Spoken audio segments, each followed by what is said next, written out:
homeopathy is it's impossible to work because the potions are diluted and diluted and diluted until there's none of the original substance left. And because five senses say, can I see it, hear it, touch it, taste it, exactly, it exists or it doesn't exist, the substance is everything. The substance you can see, physical. There's an organization in Germany called the Aerospace Institute in Stuttgart, Germany, which has developed a way of photographing information in water.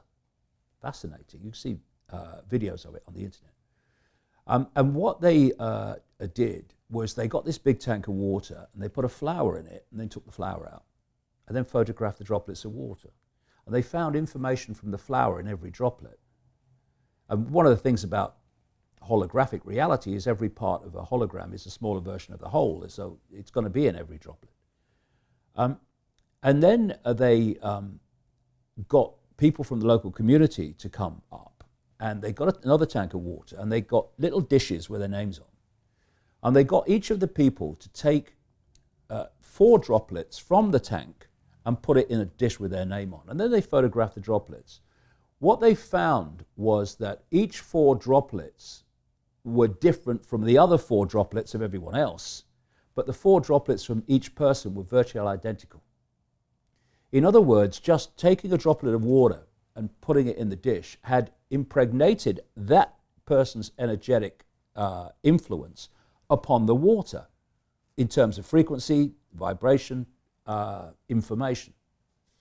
So what homeopathy is, when they dilute the substance until there's none of the substance left, what is left in the water is the waveform information of the substance, just like the waveform information of the flower was in the water droplets in the tank after the flower had been taken out.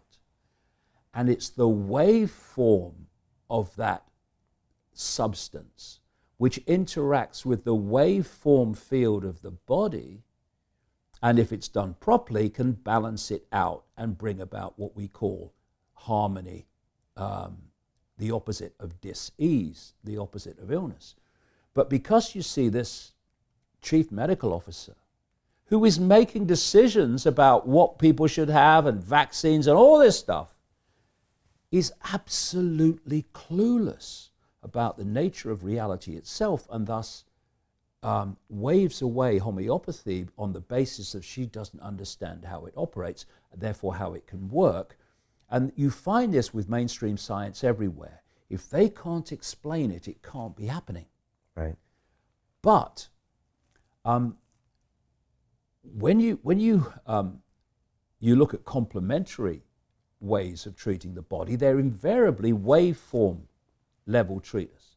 Because if the waveform information field is in a balanced, harmonious state, then that which is decoded from it, which is just a reflection of that, the holographic reality we decode this waveform world into, must also be in a balanced, healthy state, because that's no more than that. That's a movie screen of that projector.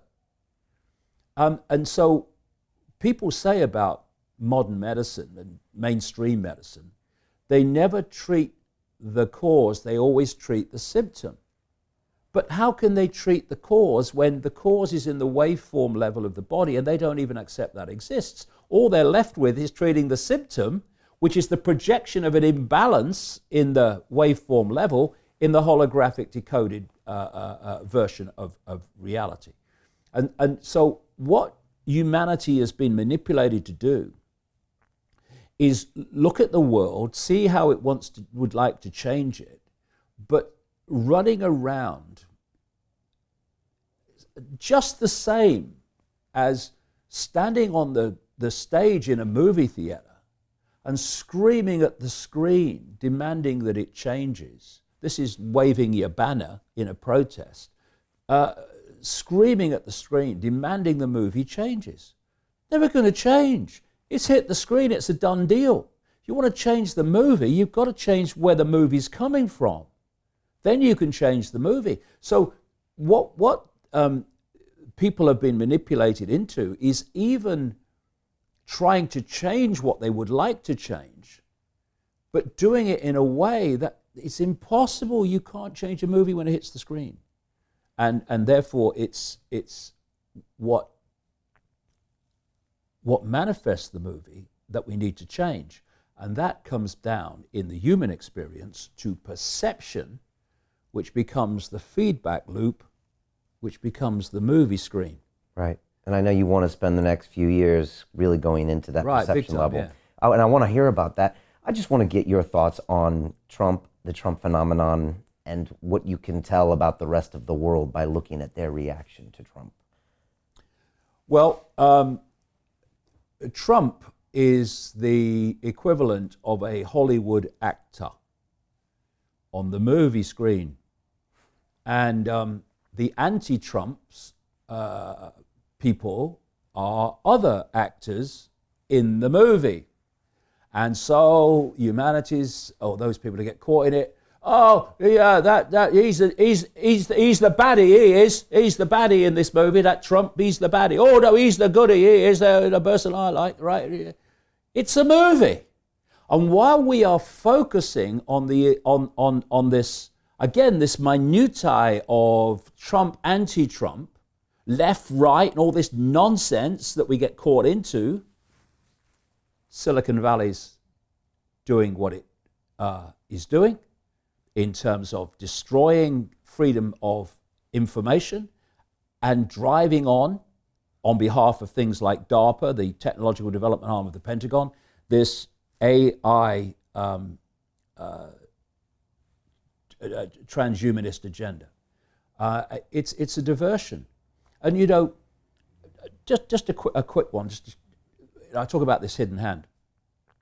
These here today, gone tomorrow politicians are just that. Here today, gone tomorrow.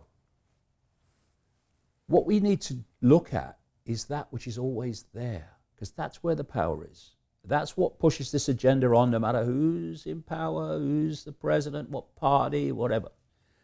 A quick example.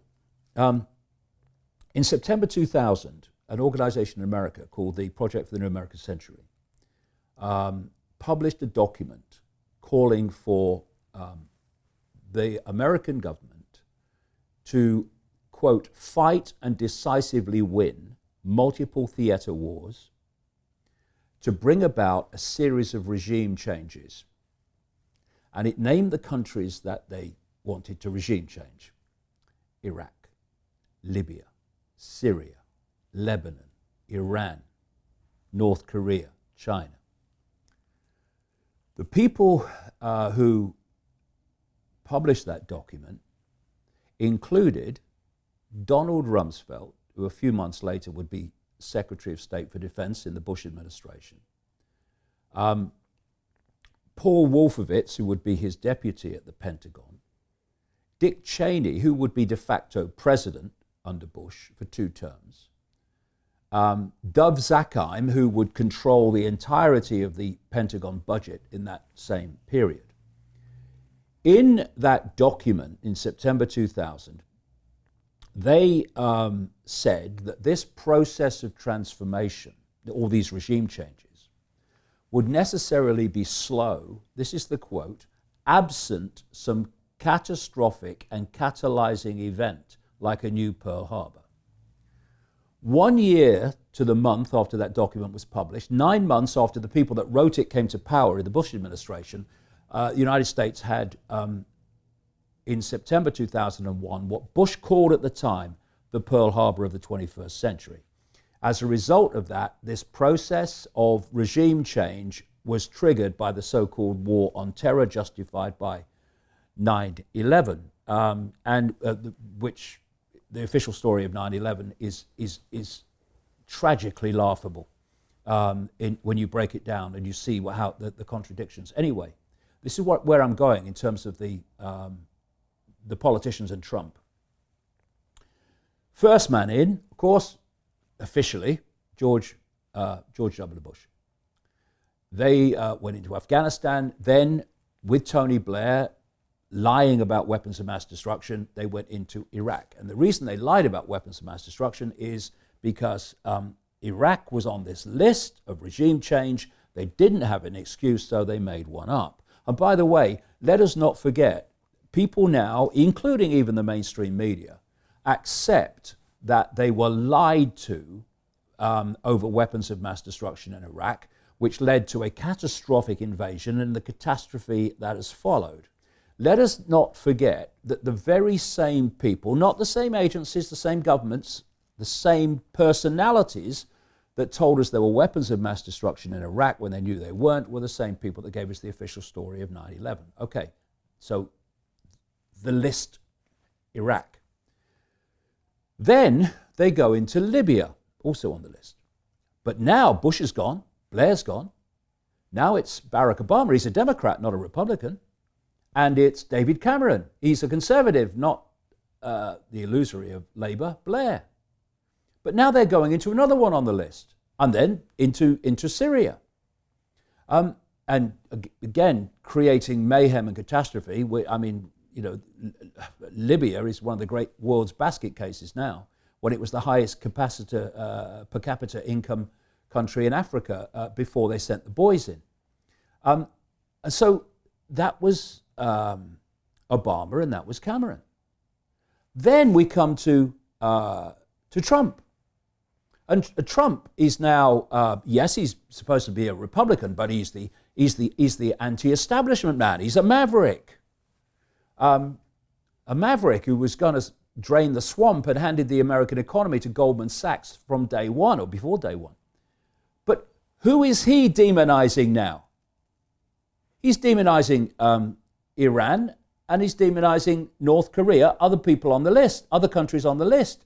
So this list from September 2000 has been ticked off all the way through these different politicians and different parties and different personalities. So no matter who's coming and going or who you're going to vote for, you know, it's like some Americans say, you know, it don't matter who you vote for, the government still gets in. Yes, the secret government.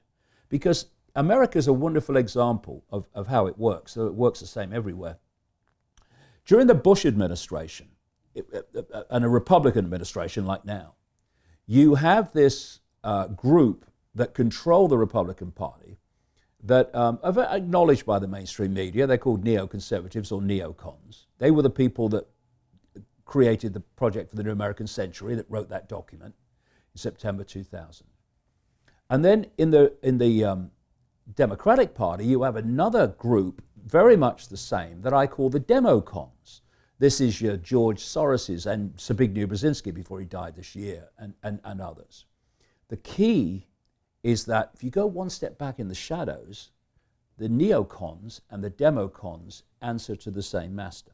So it means that whether it's one or the other, Republican or Democrat, that is always in power. And that's what's been driving this agenda of ticking these countries off as these people come in. Now, I'll give you an example, another example of how the manipulation works. For me, Trump was selected by these people. He was selected by these people for a number of reasons.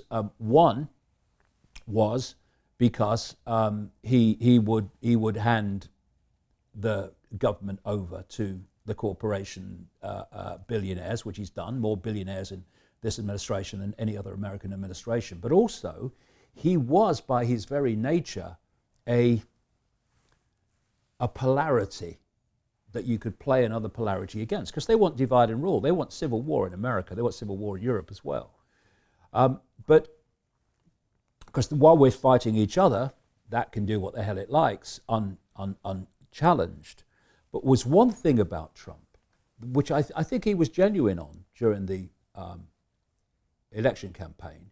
He really didn't want conflict with Russia. He did want to come together. I think he was genuine on that. So if you look from the moment he got elected, although there were so many things of benefit to this hidden hand for Trump, there was one thing they didn't want, and that was Russia coming together. They want to hold them apart. They want to keep them in conflict. And so the moment he became elected, we had this Russia hacked the election. Russia this, Russia that, Russia the other. I burnt the toast. It's the Russians. And what it has done is prevent him from getting closer to Russia. Because if he tried to, they'd say, hey, controlled by the Russians, so he's got to stay away from it. And therefore, they're holding the two apart. Is that what the election scandal's about? To make sure he doesn't get closer to the Russians? Yeah, this is what it's all about. So more hate, more anxiety, just keep that division going on. Yeah, what we're talking about, Brian, as we've talked today, is going from a perception of little me, which is what? A perception of apartness, a perception of everything being apart from everything else, to an understanding that we're all actually an expression of the same consciousness. And therefore you see it in politics and in world events, this desire to constantly drive apart. And this is what, in part, political correctness is about. It's about dividing different self-identities from each other and setting them at war with each other. And you know, this thing with Harvey Weinstein and all the stuff going on with allegations of abusing women in Washington and in Westminster. I said earlier that when they want an excuse to stop or to censor, they'll find an excuse that seems quite extreme, and people say, "Well, yeah, I can understand why they're doing that." But once they've got in, they'll then widen the interpretation until it encompasses people that are nothing to do with this. And so, of course, you have horrific and genuine abuse of women. Of course you do. You find it everywhere. Abuse of men as well. And that needs to be addressed. Of course it does.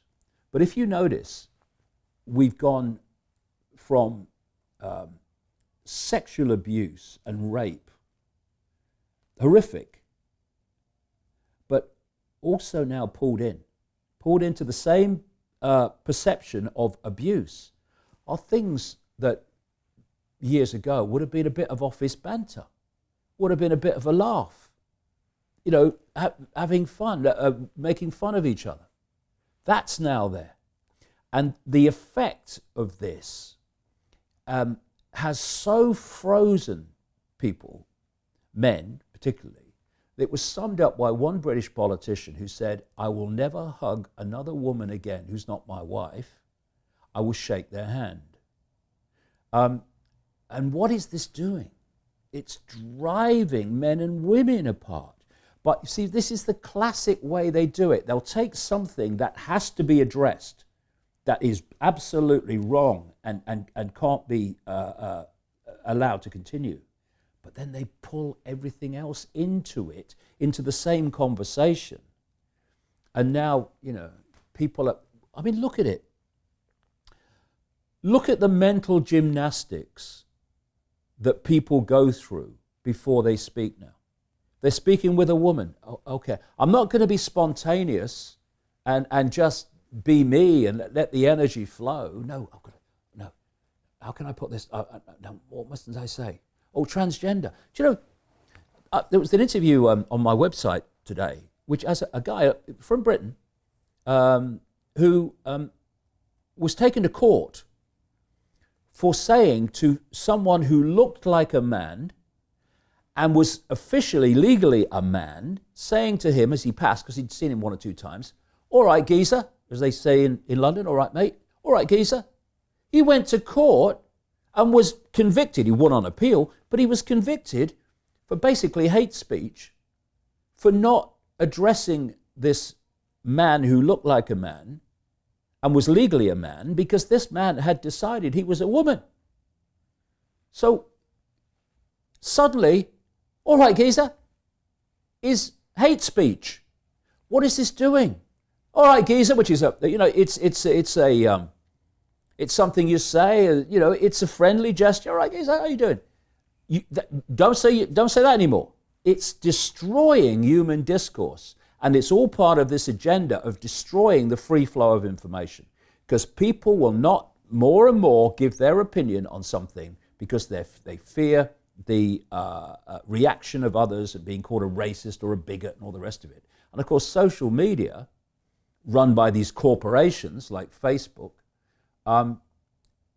it's basically an inquisition. It's the digital inquisition, whereby you say the slightest thing out of politically correctness, which changes by the hour, it seems to me, more things added on, and you get this Twitter storm.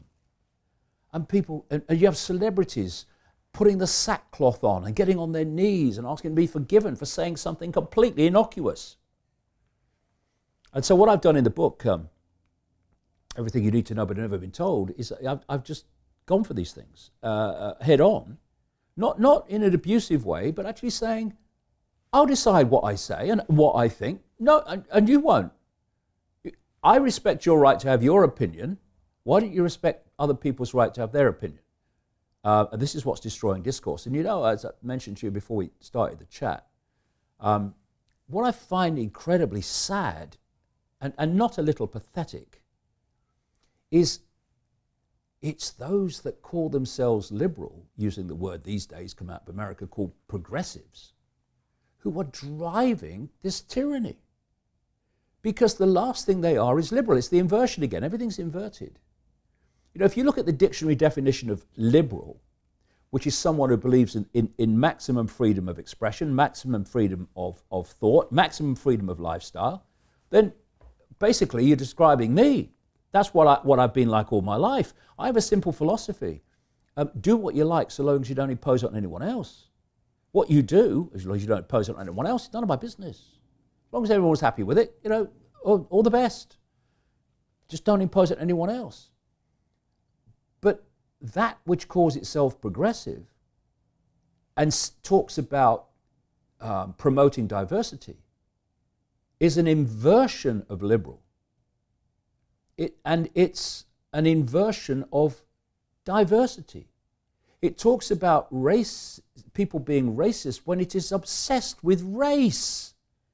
It's obsessed with race, it's obsessed with gender and the minutiae of it, like I said. So, hold on a minute. We're all one consciousness. What are you getting obsessed with race for? And gender and all this stuff, just an experience. But those that are obsessed with race, obsessed with gender, obsessed with destroying diversity by destroying other people's opinions that they don't agree with, promotes itself as liberal.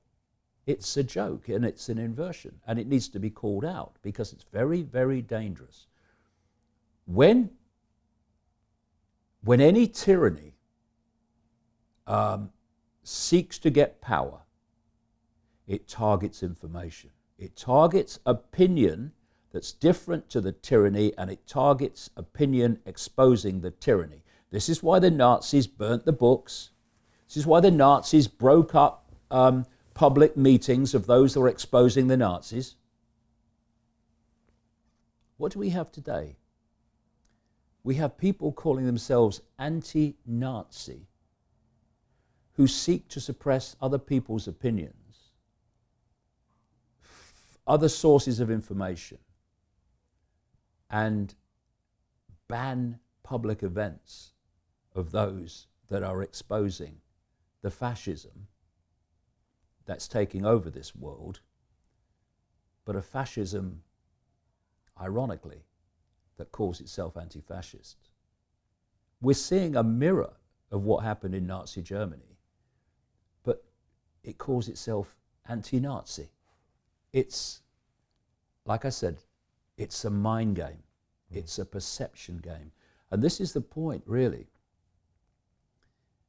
The colleges and the universities in the West, particularly in America and Canada and Britain and some other countries, has been virtually now completely taken over by this progressive, anti-fascist, fascist mindset.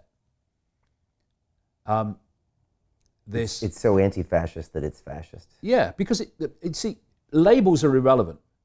Outcomes change the world, not labels. outcomes change the world. So what's the outcome of this progressive political correctness agenda? Destruction of freedom of speech, freedom of thought, freedom of free flow of information. That's the outcome. And that's a fascist outcome. That's a tyrannical outcome. I don't care what you call yourselves. I don't care what labels you give yourselves. I don't care how many times you call yourself liberal.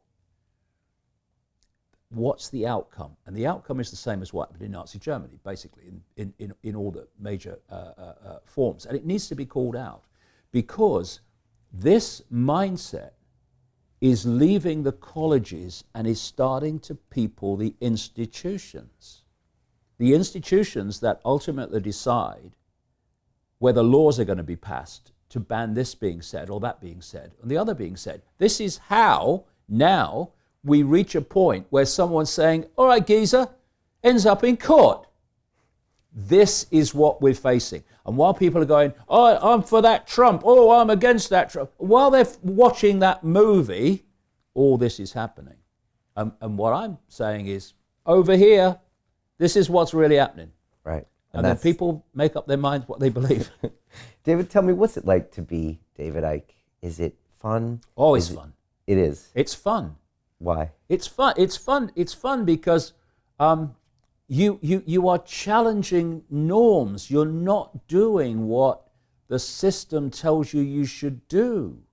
You're doing what you believe to be right. You're not asking anyone else to believe it necessarily. Just look at the information and the evidence and then make your mind up. That's all it is.